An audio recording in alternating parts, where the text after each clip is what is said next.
The first thing I hope you do is give some thought to how this applies to your local context. And that might require you to collect some local data from faculty and staff at your institution.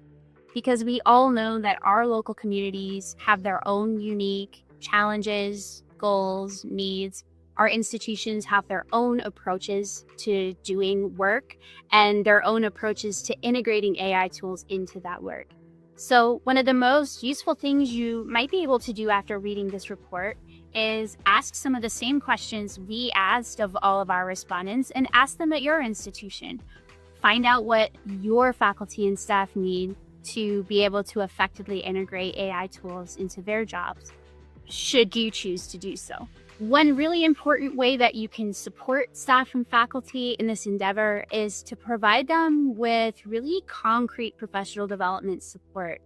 Beyond just telling them that they should explore tools for themselves, experiment with tools on their own, both really important things to do when developing AI fluency, you should also provide them with either in-house support, micro-credentials, or partnering with third-party tools in order to provide them some other training.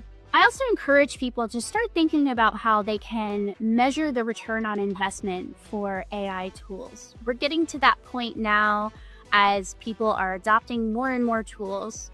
Pilots are ending, and we want to really think about what those long-term investments are. We know from EDUCAUSE research in the past that people have primarily been funding AI investments from flexible budget items, things that are not going to be viable long-term options for investment.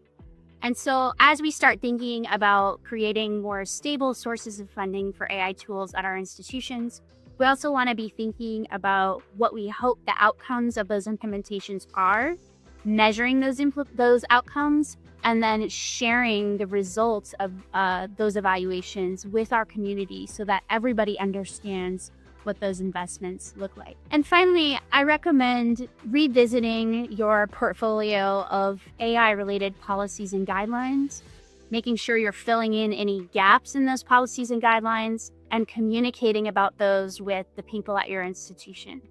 This doesn't necessarily mean just directly AI-related policies and guidelines that explicitly talk about AI use.